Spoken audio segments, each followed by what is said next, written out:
जरा सोचिए, साल है 1949 और जगह है भारत की संविधान सभा।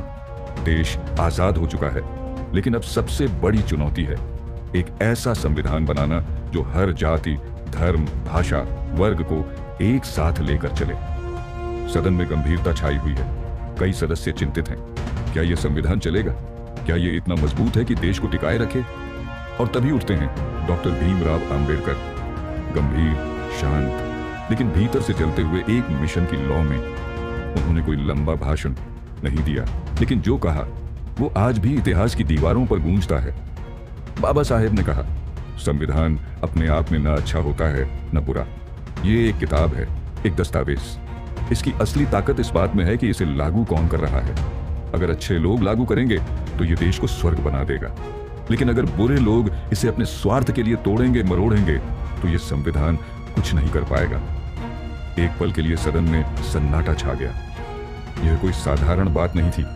बाबा साहेब ने देश को आगाह किया था, यह संविधान एक चमत्कारी औजार है, लेकिन इसके चमत्कार तभी होंगे जब चलाने वाले हाथ ईमानदार होंगे, जब जनता जागरूक होगी, जब नेता जिम्मेदार होंगे। उन्होंने ये भी कहा, अगर जनता अपने अधिकारों की रक्षा नहीं करेगी, अगर वो सोती रहेगी, तो ये संविधान बस एक किताब बनकर रह जाएगा। सोचिए कितनी दूरदर्शिता थी उस व्यक्ति में। उन्होंने संविधान को सिर्फ कानून नहीं, एक जिम्मेदारी बताया था। आज जब हम 26 नवंबर को संविधान दिवस के रूप में मनाते हैं, तो क्या हम उस चेतावनी को याद करते हैं? क्या हम पूछते हैं खुद से, क्या हम उस संविधान के लायक बन पाए हैं जिसे बाबा साहेब ने खून पसीने से गढ़ा? क्योंकि बाबा साहेब ने यह भी कहा था, मैं चाहता हूं कि यह संविधान सिर्फ शासकों के लिए नहीं, जनता के लिए भी आईना बने।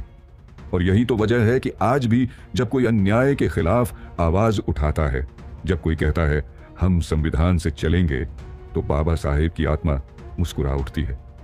क्योंकि उन्होंने हमें एक रास्ता दिया था, न्याय, स्वतंत्रता, समानता और बंधुत्व का रास्ता, और इस रास्ते पर चलना हमारी जिम्मेदारी है।